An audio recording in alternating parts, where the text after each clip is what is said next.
안녕하세요. 오늘도 사연살롱을 찾아주셔서 감사합니다. 저는 갑작스러운 파혼을 당해 골짜기 날 만큼 울며 시간을 보내다 사필 규정을 눈앞에서 목도한 뒤 제 바지가랑이를 붙잡는 글을 미련 없이 놓은 30세 여성입니다. 저는 3살 연상의 남자와 3개월이라는 짧은 시간 연애를 한 뒤에 결혼을 준비 중이었어요. 주변에서 너무 성급하게 결혼을 결정하는 거 아니냐고 반대를 많이 했어요. 하지만 두 귀를 닫고 앞만 보고 달랬어요.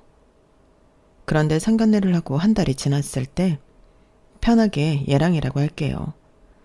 예랑이 저에게 문자로 파혼 통보를 했어요. 이유를 물으니 시댁이 대박이 났다고 하더라고요. 그래서 제가 필요 없대요. 그러면서 하는 말이 얼마나 저에게 상처가 되었는지. 저는 매일 울면서 지냈어요.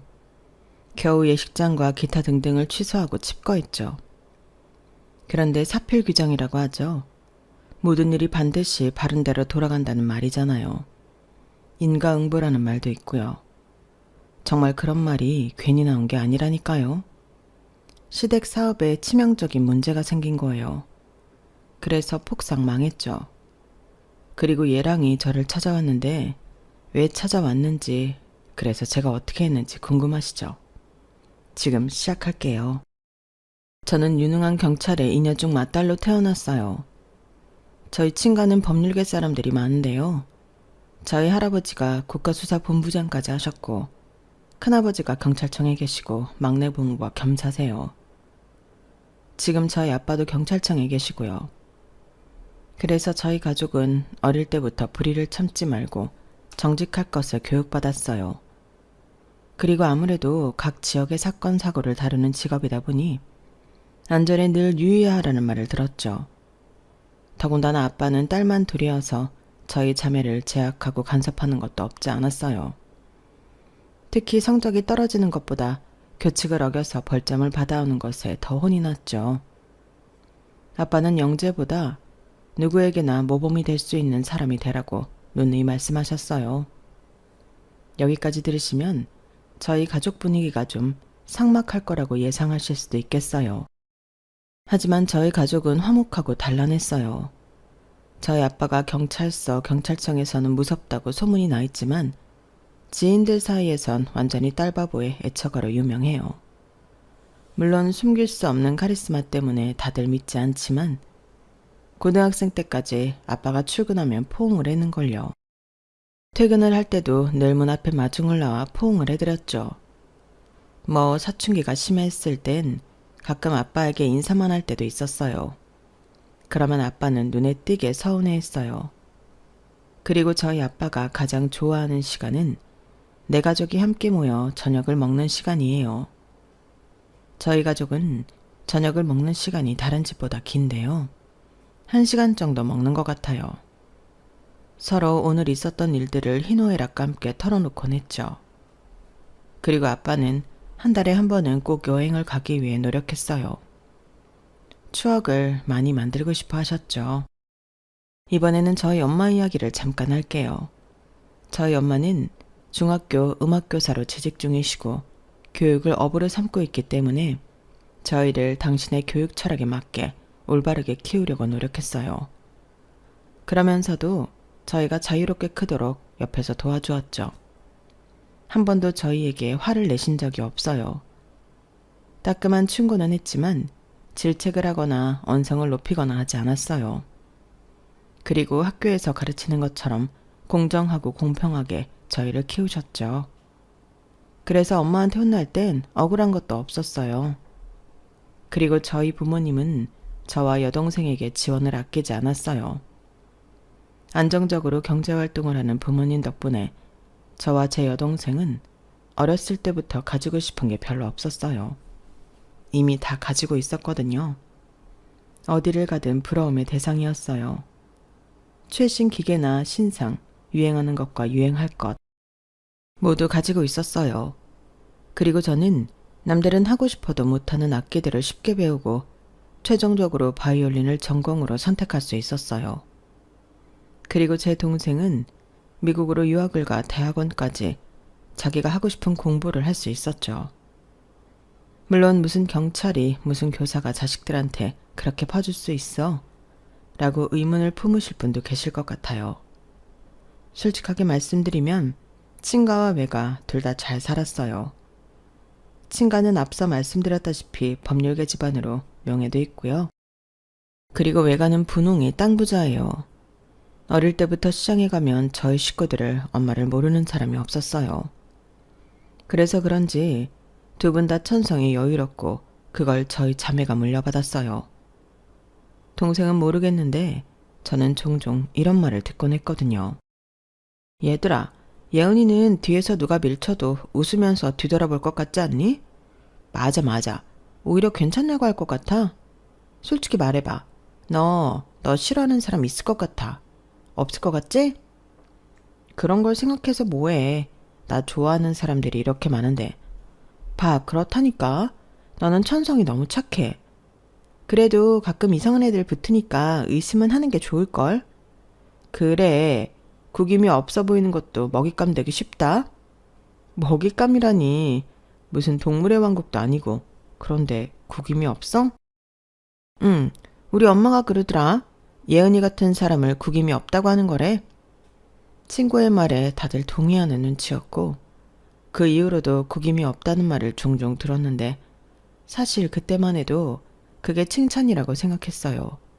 그런데 아니었죠. 한국에서 학사를 따고 저는 유학을 갔어요. 미국으로 가서 바이올린에 대해 더 전문적으로 배우기 시작했죠. 정말 즐거웠어요. 세계 각국에서 음악을 사랑해 모인 사람들과 합주를 하는 건 당연하고요. 그런 사람들을 알아가는 것도 즐거웠어요. 그리고 제가 유학 시절을 잊을 수 없는 이유는 한 가지가 더 있어요. 제가 그때 인생 처음으로 연애를 시작했거든요. 저는 연애를 그렇게 추구하지 않았어요. 다른 친구들은 연애를 꼭 해야 한다고 그랬지만 저는 친구들만 있으면 됐거든요. 그런 저에게 이성의 사랑이 무엇인지 그 사람은 알려줬어요. 상대는 같은 음대에 다니며 같은 오케스트라에서 연주를 한 첼리스트였어요. 저보다 2살 연상이지만 저와 같이 한국인이어서 많이 의지를 했죠. 무려 5년이나 연애를 했어요. 저는 그 사람이 저의 운명이라고 생각했죠. 물론 몇 번 이별을 통보받았어요. 제가 연애가 처음이라 서툴러서 그런 것도 있는데 그 사람 가정 형편이 좋지 않아서 제가 몇 번 도와준 게 그 사람은 유쾌하지 않았나 봐요. 그 사람은 사실 유학을 올 수 있는 형편이 아닌데 부모님이 무리를 해서 비행기까진 탈 수 있었어요. 겨우 오디션을 받고 기적적으로 장학생으로 선발되었어요. 그런데 아르바이트를 하며 생활비를 벌다 보니 연습할 시간이 부족했고 나중엔 장학생 자격 박탈을 받았어요. 그래서 학비를 다시 내야 했죠.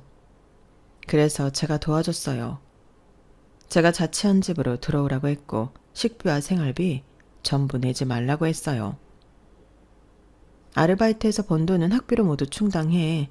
너무 부담 갖지 말고. 나는 하나도 안 불편해. 오히려 너랑 종일 같이 있을 수 있어서 좋은걸?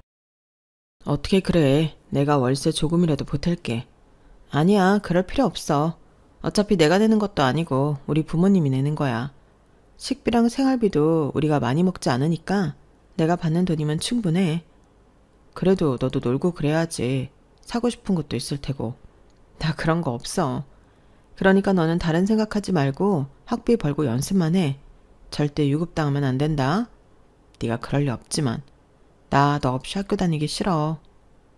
그렇게 각자 부모님 몰래 동거를 하게 되었고 나름 잘 지내고 있었어요. 저는 하나도 불편하지 않았어요. 오히려 사랑하는 사람과 하루 종일 붙어 다니니 좋았어요. 그런데 그 사람은 아니었나 봐요. 집에 잘 있지 않았어요. 연습실에서 밤을 새는 경우가 잦았죠. 그러다 어느 날 그 사람의 첼로에 문제가 생겼어요. 수리를 해야 하는데 많은 돈이 들어서 걱정하길래 저는 이제껏 모아놓은 돈을 깨서 그 사람에게 첼로를 선물했어요. 그 사람이 집에 있는 새 첼로를 보고 너무 놀라서 아무 말도 못하더라고요. 서프라이즈 성공이야? 이게 뭐야? 새로운 친구. 앞으로 잘 부탁해. 아니, 이걸 왜? 오빠 첼로 망가졌잖아. 그래서 연습도 못하고. 이제 곧 합주인데 걱정 많이 했지. 그런데 걱정 마. 이 친구가 이제부터 오빠를 지켜줄 거야. 내가 행운의 아이템도 달았어. 제가 조잘조잘 말하는데도 그 사람은 미동이 없었어요. 저는 너무 기쁘고 놀라서 그런다고 생각했죠. 그래서 일어나서 그 사람을 껴안고 방방 뛰었어요. 그러자 그 사람이 저를 멈추더니 헤어지자고 했어요. 헤어지자. 어? 지금 짐 빼서 나갈게. 아니 왜? 첼로가 마음에 안 들어서 그래? 그럴 리가 있어. 내가 그토록 원하던 첼로야. 그냥 첼로도 아니고 내가 원하던 회사 제품이라고. 그 회사 제품 좋아하는 거 나는 아니까 당연히 사야 한다면 이거라고 생각했는데. 좋지 않은 거야? 무려 1,000만 원이야. 이게 1,000만 원이나 한다고.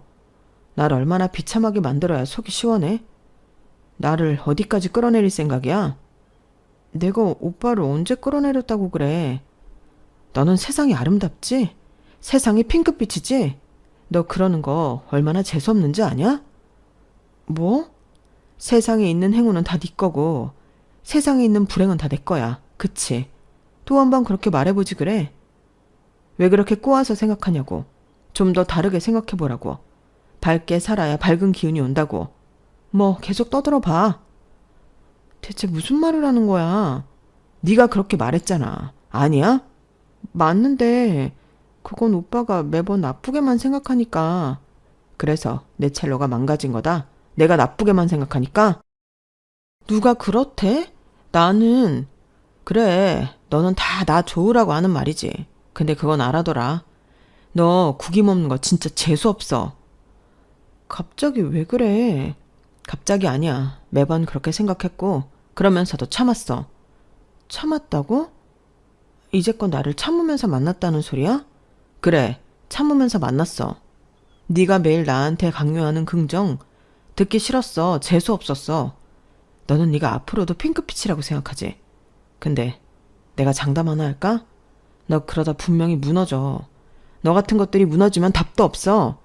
그냥 쓰나미에 휩쓸려 가는 거야. 그렇게 말한 뒤에 그 사람은 정말 짐을 챙겨서 나갔고 저는 이후 박사 졸업까지 1년이 남았지만 그 사람을 마주치는 것이 힘들어 한국으로 돌아왔어요. 그리고 아빠가 유산으로 받은 건물 2층에 학원 겸 작업실을 만들어 바이올린을 가르치고 유튜브에 연주한 음악을 올리며 지냈어요. 거의 사람들도 만나지 않았죠. 그런 저에게 친한 친구가 소개팅을 권했어요. 자기 애인의 친구를 소개시켜주겠다고요. 그런데 영 내키지 않았어요. 그래서 몇 번 거절하다가 억지로 만났어요. 계속 나와달라고 부탁해서 귀찮으셨죠? 죄송해요. 그런데 제가 한번 꽂히면 앞뒤 안 가리는 성격이라. 사실 저 구독자거든요. 네? 제가 어릴 때부터 클래식을 좋아해서 클래식 유튜브를 좀 보는데 알고 보니까 제가 구독 중이더라고요. 팬입니다. 아니에요. 어릴 때부터 바이올린 연주하셨어요? 피아노도 치시는 것 같은데. 바이올린도 하고 피아노도 수준급은 아니지만 쳐요. 그 정도면 수준급이죠. 다른 악기도 할 줄 아는 거 있어요? 상대는 저에게 엄청난 관심을 보였고 저는 오랜만에 남자로부터 관심을 받아 조금 들떴어요. 그래서 제 원래 컨디션으로 돌아왔죠. 이렇게 말씀이 많은 분인 줄 몰랐네요. 편해지셔서 다행이에요. 원래 이래요. 최근에 일이 있어서 조금 감추는 중이에요. 무슨 일이요? 아니, 여쭤보는 건 실례죠? 아니에요. 이런 말씀드리기 뭐하지만 제가 5년을 만난 애인한테 최근에 차였거든요. 그러셨구나. 그런데 그런 말을 하더라고요. 구김살 없는 모습이 재수없다고요. 제가 한긍정하거든요. 그래서 조금 주눅 들어있는 거예요? 그 사람 참 나쁘고 속도 좁은 사람이네요. 네? 구김살 없는 거, 사람이 구김이 없는 게 죄다 주름투성이인 세상을 살아가는데 얼마나 희귀하고 대단해요. 구김 없단 소리 많이 들어요? 저는 오히려 좋은 것 같은데요. 구김 없는 사람이 곁에 있으면 저도 긍정적으로 생각하게 되고, 그리고 저도 그런 말 좋아해요. 생각하는 대로 되고 웃으면 복이 온다는 말 같은 거요. 웃으면 복이 온다. 저도 정말 좋아하는 말이에요. 그걸 모르다니 참 속 좁은 사람이네요. 상대는 그러면서 제가 5년이나 만난 그 사람을 욕하기 시작했어요. 그러면서 저희는 마주보고 웃었어요. 첫 만남부터 좋았어요. 저희는 그 다음번 만남부터 연애를 시작해서 3개월 만에 결혼 이야기를 했어요. 그리고 프로포즈 없이 합의하에 결혼을 준비하기 시작했죠. 물론 앞서 말씀드렸듯이 친구들, 심지어 소개를 받아보라고 말한 친구까지 말렸어요. 아니 예은아, 아무리 그래도 어떻게 만난 지 3개월 만에 결혼을 해. 신중하게 결정한 건 맞아? 다시 생각해봐. 너는 네가 소개해줬으면서 너무 무책임한 거 아니야? 좋은 사람이라며. 진국인 사람이라서 소개시켜주는 거라며. 나는 네가 내 결혼 소식 듣고 좋아할 줄 알았는데. 좋지. 내가 인연을 맺어줬으니 그 사람들이 결혼을 한다고 해서 좋아. 좋은데 그래도 너무 급하지 않아? 급하지 않아. 내 가치를, 진정한 가치를 알아봐주는 사람이야. 그렇게 생각하면 다행이지만 그럼 됐지. 따질 게 뭐가 있어. 그리고 나는 확신이 들어. 정말 오빠랑 살면 잘 살 것 같아. 나답게 잘 살 것 같아. 그런데 너 아직 오빠 가족들도 만난 적 없다며. 반대하면 어쩌려고 벌써 예식장을 잡았어. 설마 반대하시겠어? 내가 꿀릴 게 뭐가 있다고. 아무리 집안 좋고 학벌 좋고 벌이 괜찮아도 반대하고 미워하는 게 시댁이야. 너는 꼭 결혼해본 것처럼 말한다. 우리 언니가 결혼했잖아. 옆에서 보면 결혼 같은 건 하기도 싫어. 그래도 나는 믿어. 좋은 분들일 거야. 그렇지 않고서야 오빠가 좋은 사람일 수 없으니까. 이럴 때도 파워 긍정이야? 아무튼 너는. 친구는 끝까지 제 결혼을 지지해주지 않았어요. 하지만 그럼에도 저는 경주마처럼 앞만 보고 질주했죠. 그리고 친구와 대화를 하고 며칠 뒤에 저는 시댁 식구들과 처음 식사를 했어요. 예식장에서 일을 보고 나오는데 예랑이가 시댁 식구들이 근처에 있다며 같이 식사를 하자고 했거든요. 저는 안 그래도 친구와 대화를 하면서 이제껏 시댁 식구들을 만난 적이 없는 게 걸렸는데 잘 됐다 싶었어요. 그래서 근처에 제가 잘 아는 고급 중식당이 있어서 바로 예약했죠. 처음 시댁 식구들을 만나는 자리라 조금 긴장했어요. 10분쯤 지났을까? 시부모님과 애떼어 보이는 시누이가 들어오더라고요. 한 끼 식사하는데 뭘 이런 데를 예약했어? 우리는 대충 먹어도 되는데. 안녕하세요. 반가워요. 여기는 우리 막내딸이에요.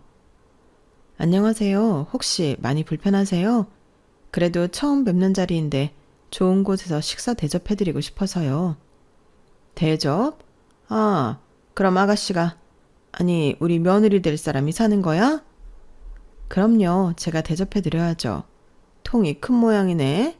그래, 사람 있을 때는 써야지. 100점이네. 100점이야.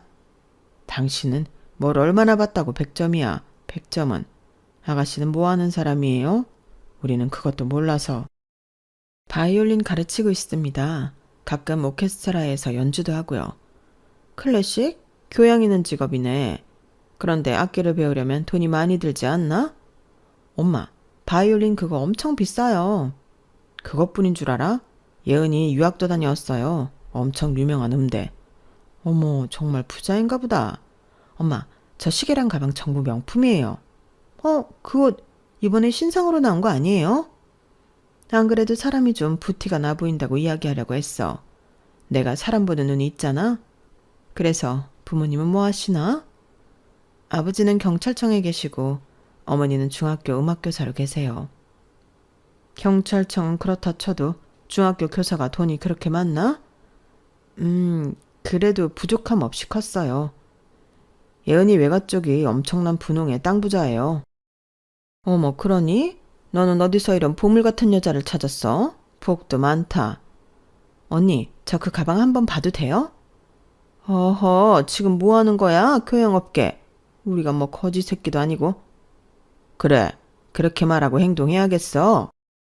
아버지는 갑자기 분위기 흐리게 왜 그러세요? 아가씨, 아니, 이제 며느리 될 사람이니 새아가라고 부를게요. 새아가야, 아까 사돈이 경찰청에 교사라고 했지? 하지만 그래봤자 공무원 아니냐? 공무원은 나라의 개야, 개. 자애라고는 티끌도 없지. 새아가 너는 가장 가치 있는 일이 뭐라고 생각하냐? 나는 말이다. 나를 성장시킬 수 있는 일이 가장 가치 있는 일이라고 생각한다.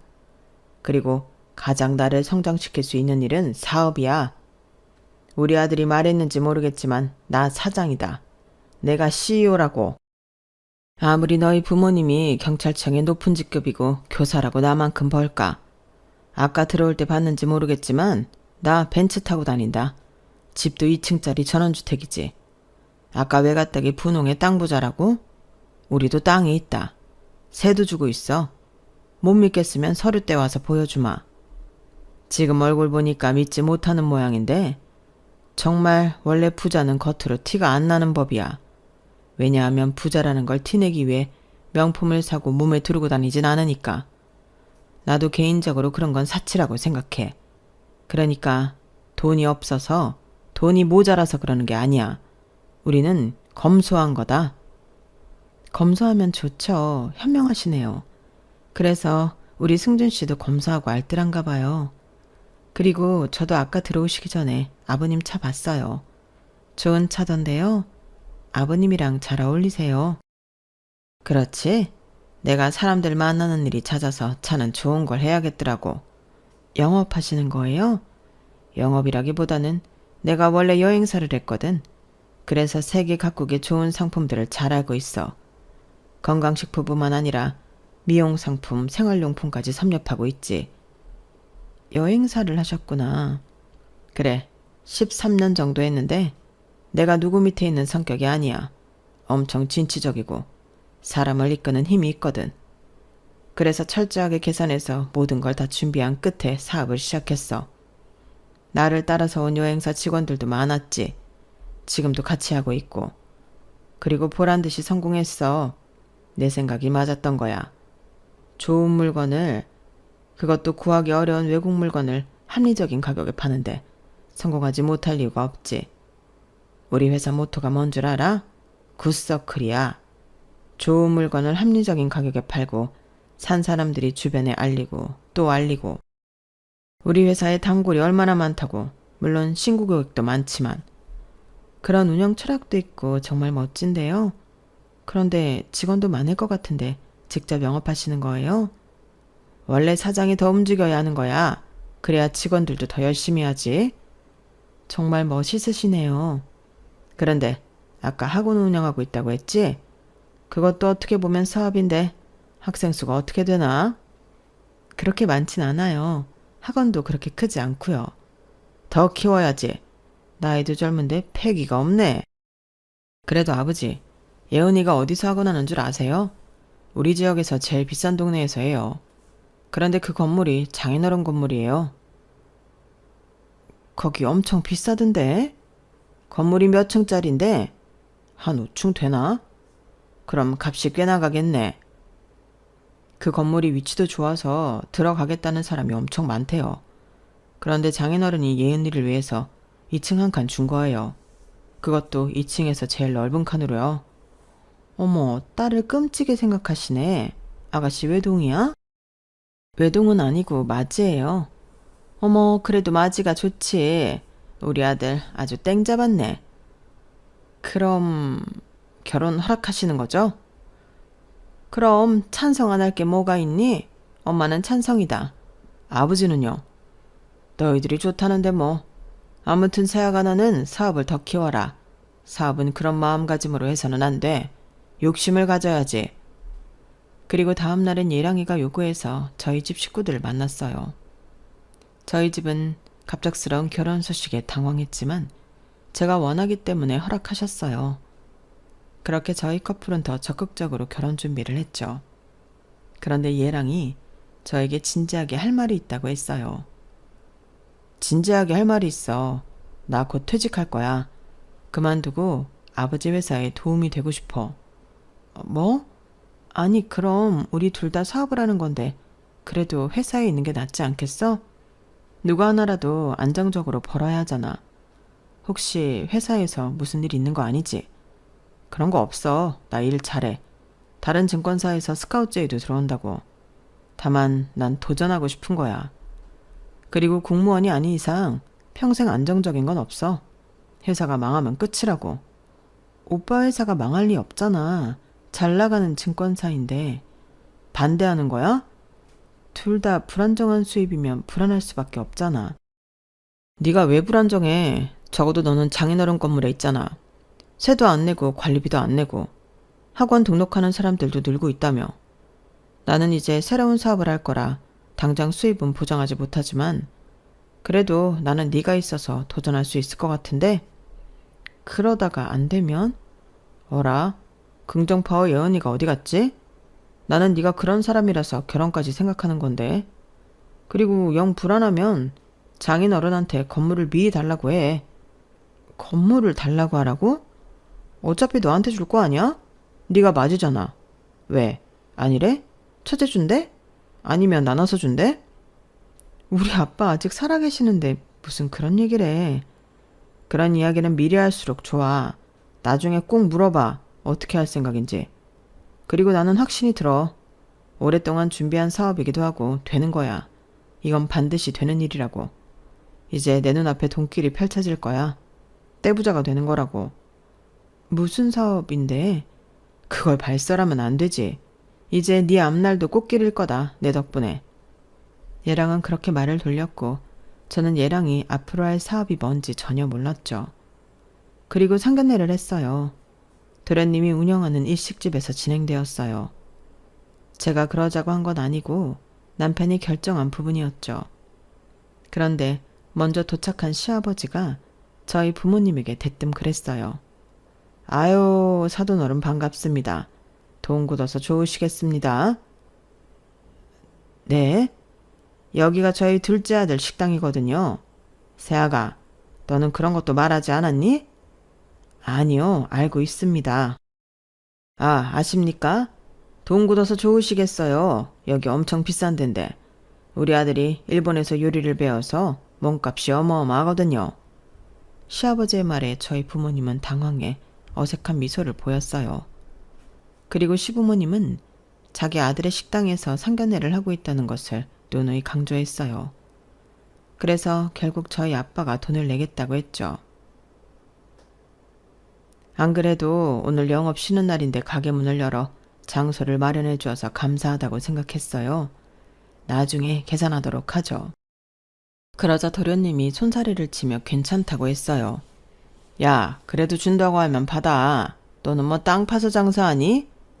그런데 외동이 아니라고 들었는데 여동생은 어디에 있나요? 아, 우리 막내는 지금 미국에 유학 중이어서요. 날짜를 급하게 말해줘서 시간을 못 뺐습니다. 죄송합니다. 아무리 그래도 하나밖에 없는 언니를 위해서 오지도 못해요? 그렇게 사이가 좋지는 않나 보네요. 아니요, 사이는 좋습니다. 네, 못 와서 미안하다고 연락 왔어요. 그래도 이건 우리한테 너무 예의가 아닌데. 아무리 엄마가 선생이어도 자식은 자식이네요. 그쵸? 네? 저희는 둘째가 식당까지 비웠는데. 휴무인 거잖아요. 그러니까요. 휴무에 굳이 가게 문 열어서 신경 쓰고 있는데 저희가 너무 당황스럽네요. 네, 제가 경솔했네요. 그래도 상견례인데 오라고 했어야 했네요. 그런데 사업을 하신다던데 무슨 사업입니까? 그냥 소매업이죠 뭐. 특별한 게 있겠습니까? 아빠, 좋은 상품을 중간 단계 없이 합리적인 가격으로 파신대요. 전에 여행업을 하셔서 세계 각국의 좋은 상품을 많이 아세요. 건강식품부터 미용, 생활용품까지 안 파시는 게 없대요. 너는 참 기억력도 좋구나.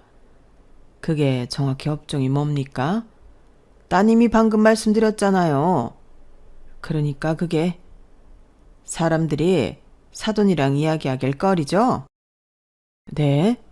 경찰청에 있다더니 무슨 취조하는 것도 아니고 기분 나쁩니다. 제가 언제 그랬다고? 업종은 왜 물어보십니까? 제가 대답하지 못하면 이상할 생각하실 거죠. 그래서야 일상생활은 가능합니까? 말이 좀 심하시네요. 그럼 사업하면 죄다 돈으로 보이는가 보죠. 둘째 아들한테 저희가 상견례하게 자리 비우라고 강요한 것도 아닌데 들어오자마자 돈 타령. 대기야말로 일상생활은 가능합니까? 뭐예요? 왜 이러세요? 다들 진정하세요. 아빠는 왜 갑자기 업종을 물으셔서 당황하게 하세요? 아버지도 왜 들어오시자마자 돈 얘기를 하셔서 불편하게 만드세요? 저희 커플이 두 분을 말렸고 겨우겨우 상견례스러운 분위기를 만들었어요. 상견례가 끝나고 저희는 막바지 준비를 했어요. 그 사이 얘랑은 정말 회사를 그만두었고 저희는 조금 다퉜어요. 하지만 얘랑이 자기를 좀 믿어달라더군요.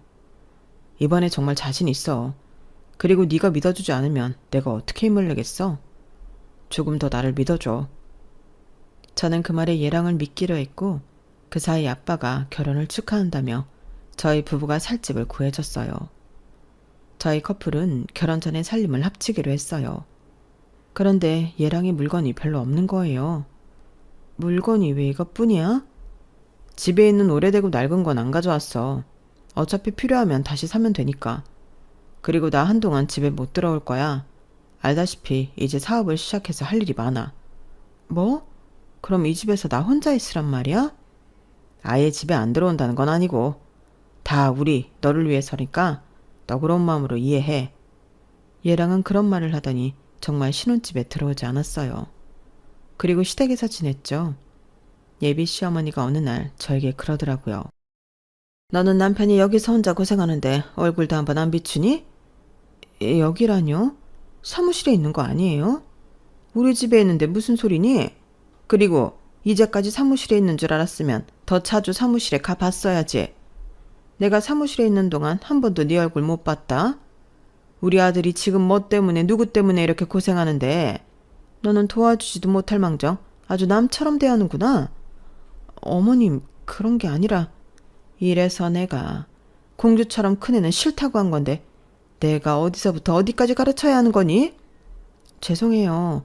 저도 혼자서 결혼식에 필요한 거 확인하고 가구랑 가전 받고 청첩장 돌리느라 바빴어요.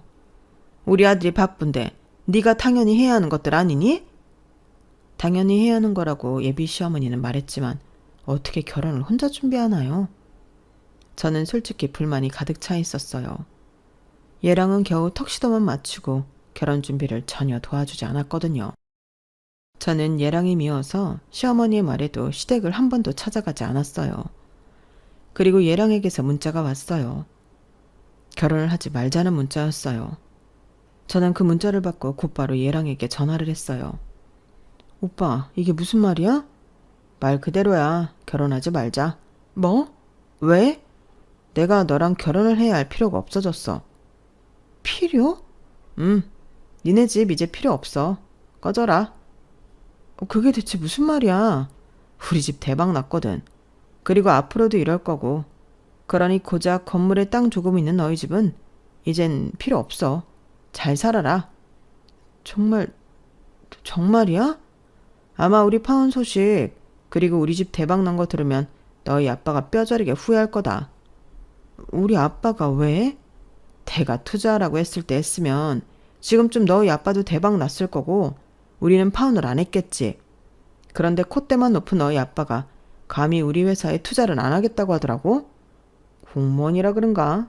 간이 작더라. 우리 아빠한테 투자하라고 했어? 이제껏 내가 너한테 쓴 돈이 아깝긴 한데 뭐 나는 이제부터 시작이니까 너한테 뱉어내라고까진 안 할게. 대신 결혼식 취소하고 전부 연락하는 건 네가 해. 나는 그런 자잘한 걸 할 사람이 아니야.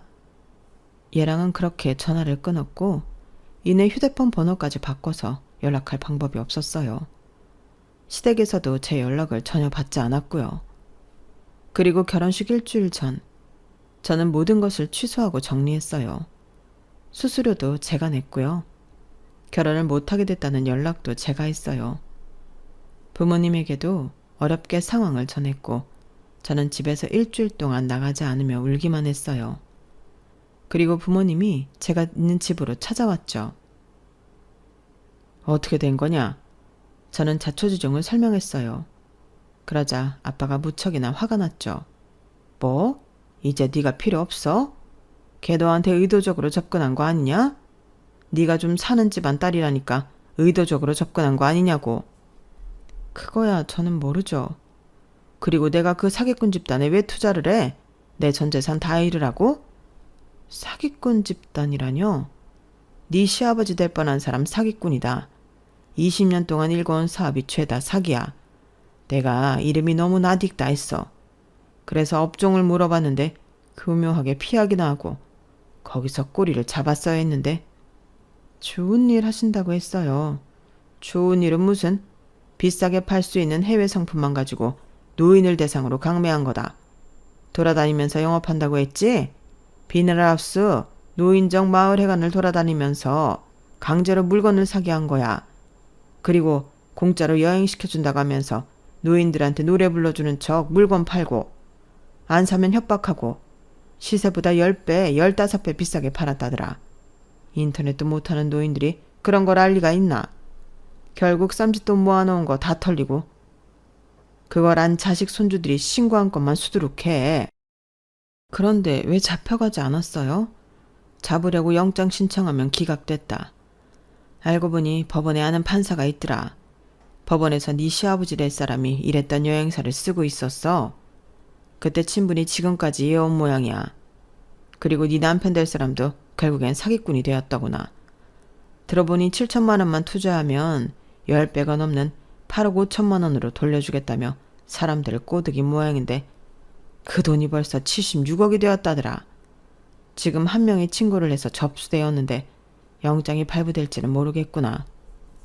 그러면 어떻게 해야 해요? 아빠 말대로 잘할 수 있겠니? 저는 아빠가 하는 말을 신중하게 들었어요.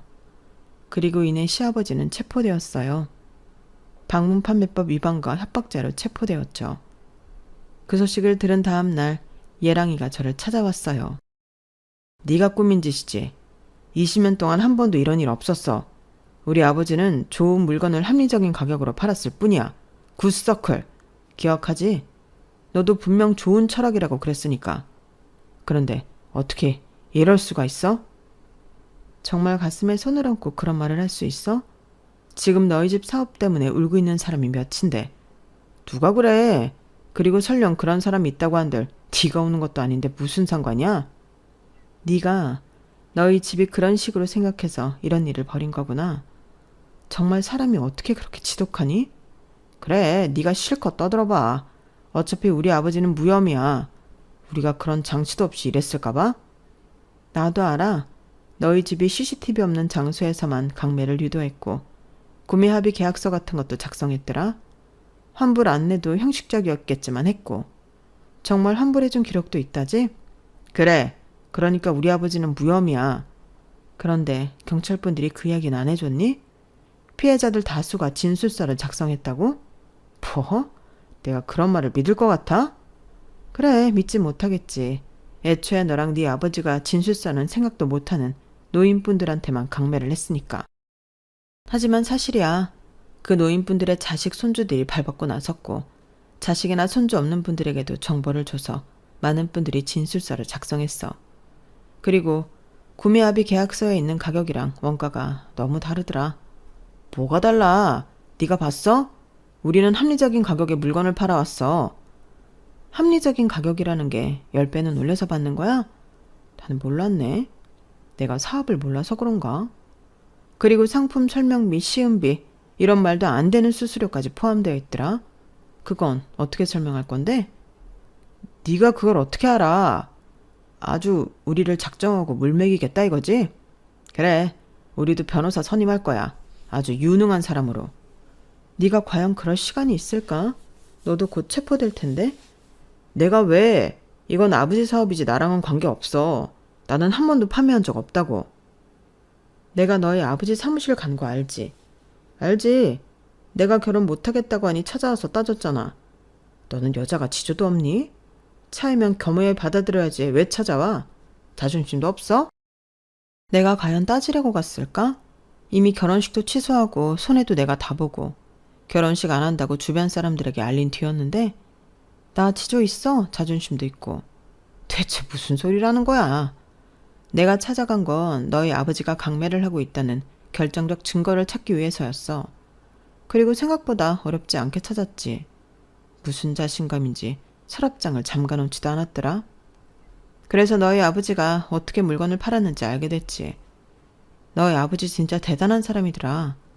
원가보다 10배 비싸게 판 것도 모자라 관세도 내지 않았고 저렴하게 해주겠다는 달콤한 말을 하면서 물건값을 모두 현금으로 받았다지?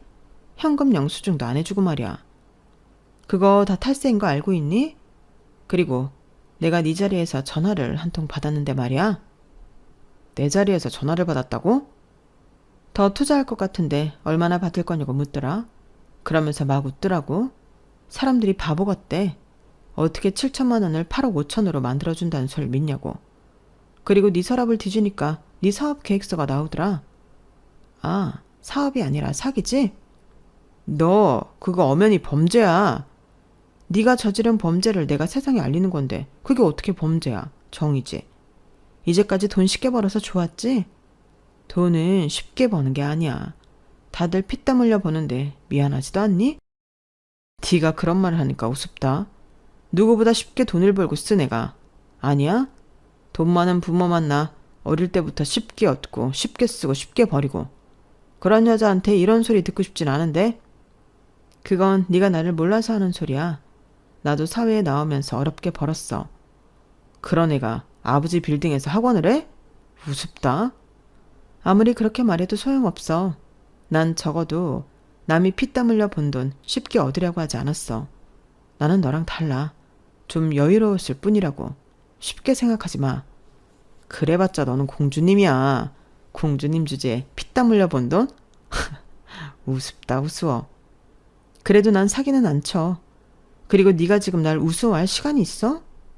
그래, 지금을 즐겨. 너 곧 잡혀갈 거니까.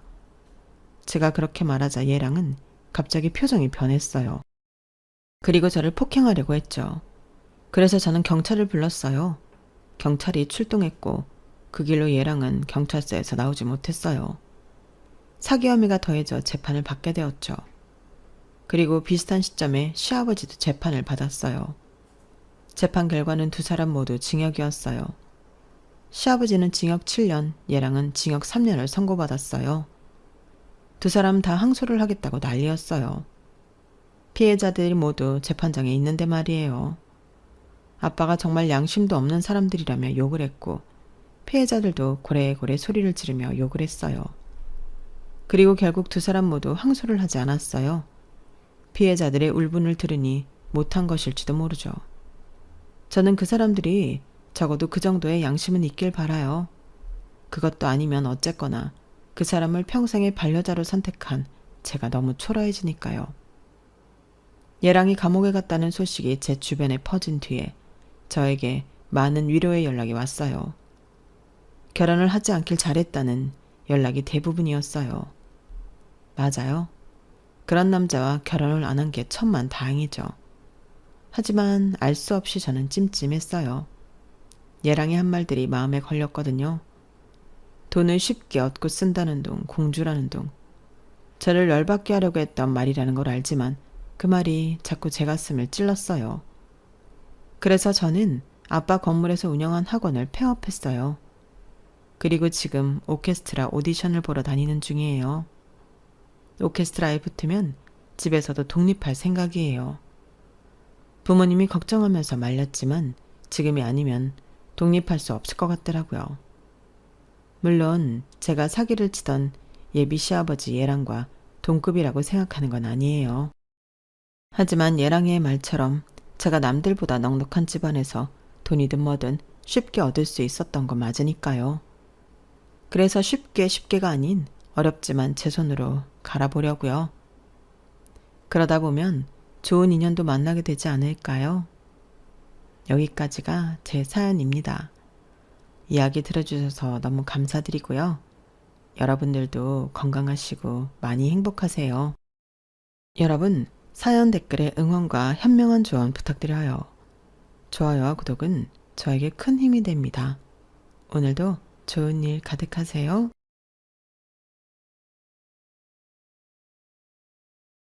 안녕하세요. 오늘도 서연살롱을 찾아주셔서 감사합니다.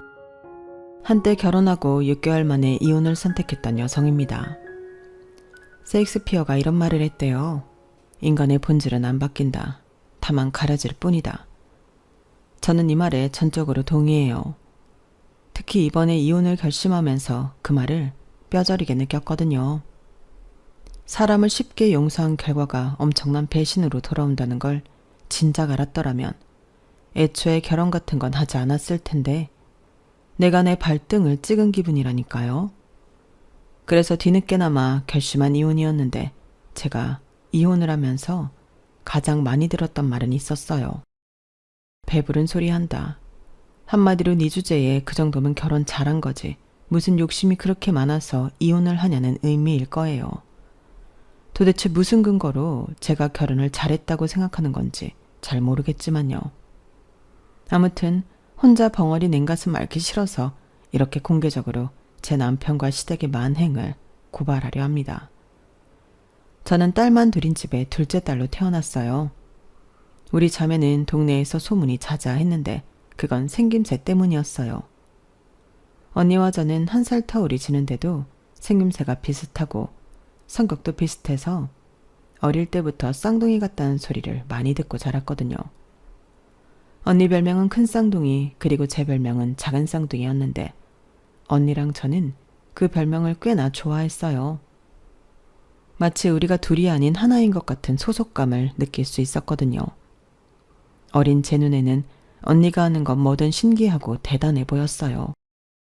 그래서 옷도 그렇고 가방이랑 신발도 그렇고 늘 언니가 쓰는 걸 따라하곤 했어요.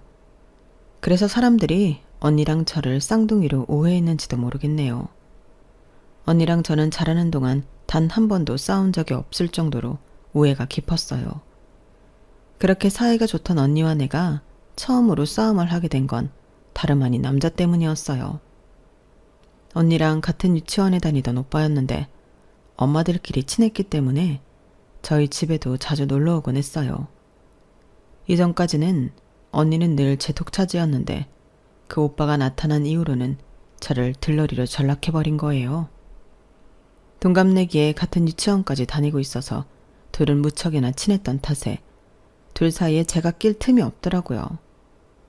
우리 언니한테 나보다 더 친한 친구가 있다는 사실을 어린 저는 받아들이기 힘들었어요. 그래서 그 오빠가 놀러 오는 날이면 괜히 심통을 부리고 짜증을